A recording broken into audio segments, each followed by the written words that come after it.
मारो इसे और मारो इसे, ये इसी लायक है। अरे मारो गया रे। सरपंच जी, कालिया को चोरी करते हुए हम सब ने रंगे हाथ पकड़ा है। अब इसे गांव से बाहर निकाल देने में ही हम सबकी भलाई है। तो देर किस बात की है, अभी इसे धक्के मार के इस गांव के बाहर का रास्ता दिखा दो। अरे सरपंच जी, ऐसा मत करिए, मुझे एक मौका और दीजिए, मैं दोबारा कभी चोरी नहीं करूंगा। लेकिन गांव वाले उसकी एक नहीं सुनते और उसे मार मार के गांव की सीमा के बाहर निकाल देते हैं। अरे मेरी कमर दर्द के मारे मेरी जान निकली जा रही है। कम वक्तों ने जम के धुलाई की है मेरी। अरे भगवान करे इनके गांव में भूचाल आ जाए, धरती फट जाए और सब गांव वाले उसमें समा जाए। चलते चलते कालिया जंगल में पहुंच जाता है। उसे वहां एक प्रयोगशाला दिखाई देती है। अरे इस जंगल में ये अजीब सा दिखने वाला घर किसने बनाया है, चल कर देखना पड़ेगा। कालिया प्रयोगशाला के पास चला जाता है। दो वैज्ञानिक प्रयोगशाला में बातें कर रहे होते हैं। बधाई हो डॉक्टर चमन, आखिरकार हम दोनों ने मिलकर एक ऐसी घड़ी का आविष्कार कर लिया है जिसे पहनकर कोई भी इंसान गायब हो सकता है। हाँ हाँ, तुमने बिल्कुल सही कहा डॉक्टर जर्माटो। अब कल सुबह ही हम इस जंगल से निकल जाएंगे, लेकिन उससे पहले आज रात के खाने का बंदोबस्त करते हैं। हाँ हाँ, मुझे तो बड़ी जोरों से भूख लगी है, चलो चलते हैं। दोनों वैज्ञानिक वहां से चले जाते हैं। उनके जाते ही कालिया प्रयोगशाला में दाखिल होता है। अच्छा तो ये बात है। कालिया बड़े से कांच के अंदर रखी घड़ी को बाहर निकाल लेता है और अपनी कलाई पर बांध लेता है। फिर घड़ी में लगा बटन दबा देता है। कालिया को एक जोरदार झटका लगता है। कालिया अपने आप को आईने में देखता है तो उसका पूरा शरीर पूरी तरह से गायब हो चुका होता है। अब तो जो चाहे वो कर सकता हूँ। सबसे पहले मैं उन सभी को सबक सिखाऊंगा। गांव वालों, मैं आ रहा हूँ। कालिया गांव की ओर चल पड़ता है। थोड़ी देर के बाद दोनों वैज्ञानिक वहां आते हैं। अरे ये क्या, लगता है कोई हमारी घड़ी चुरा कर ले गया है। ये देखो पैरों के निशान। अब क्या होगा, अगर वो घड़ी किसी गलत हाथों में पड़ गई तो अनर्थ हो जाएगा। तुम चिंता मत करो, हमारी घड़ी में जो बैटरी लगी है ना, वो सिर्फ 24 घंटे चलेगी। उसके बाद वो घड़ी काम करना बंद कर देगी। उधर दूसरी तरफ गांव में सरपंच अपने घर में सो रहा होता है। तभी एक आहट से उसकी नींद खुल जाती है। अरे कौन है वहाँ? बड़े मजे से सो रहा है, आज मैं तुझे नहीं छोड़ूंगा।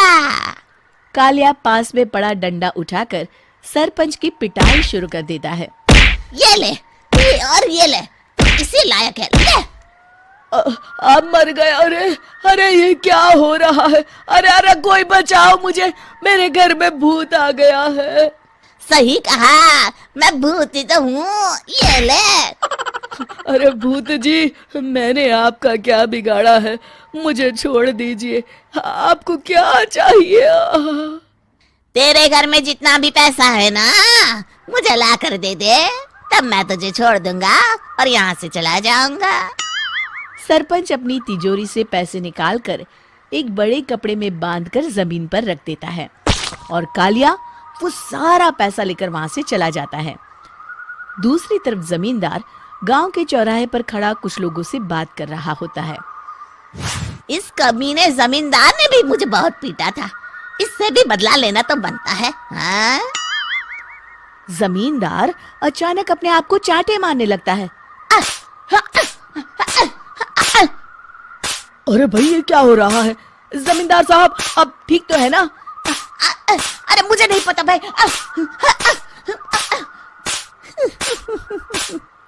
अरे मर गए रे, ये तो पक्का किसी भूत प्रेत का काम है। जमींदार के अंदर कोई भूत आ गया है। इससे पहले कि ये हमारे अंदर आ जाए, मनोहर भाई अपनी जान बचानी है तो भागो यहाँ से। ये क्या? अरे बाप रे बाप, मुझे तो भूतों से बड़ा डर लगता है। मैं तो चला यहाँ से। अगली सुबह इस घटना से पूरे गांव में दहशत फैल जाती है। सभी गांव वाले आपस में बात करने लगते हैं। अरे भाई, पता नहीं कहाँ से हमारे गांव में एक भूत आ गया है। उसने कल रात को सरपंच और जमींदार की खूब पिटाई की और उनके सारे पैसे भी लेकर चला गया।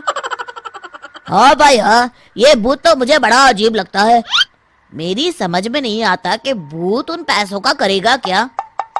अरे तेल में पकोड़े बना के तलेगा, बेवकूफ। इस बात की चिंता करके कहीं वो भूत हमारे घर में ना आ जाए। तुम बिल्कुल सही कह रहे हो आर्या, मैं भी इसी बात से घबरा रहा हूँ। अच्छा, अब मैं अपने घर जा रहा हूँ। तुम सब भी अपने अपने घर चले जाओ, उस भूत का कोई भरोसा नहीं है। हाँ। तीनों वहां से चले जाते हैं। दूसरी तरफ कालिया सारे पैसों को एक खंडर में छुपा देता है। इतने सारे रुपए तो मैंने अपनी पूरी जिंदगी में एक साथ कभी नहीं देखे।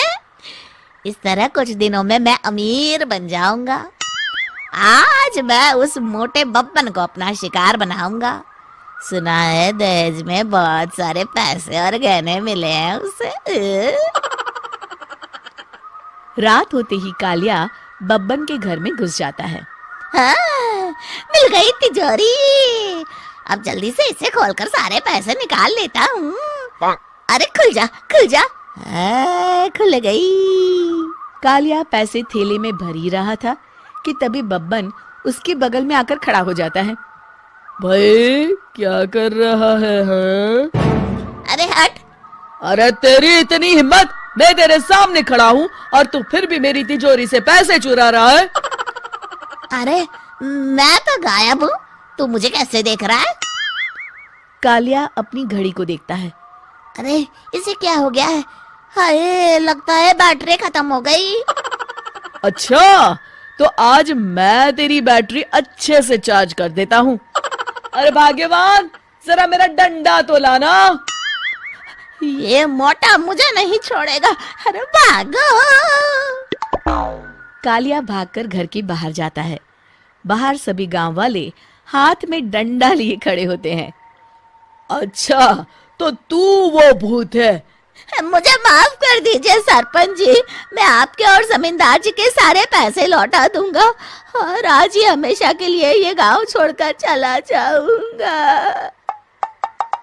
शिक्षा: बुराई ज्यादा दिन की मेहमान नहीं होती, एक दिन उसका अंत हो ही जाता है।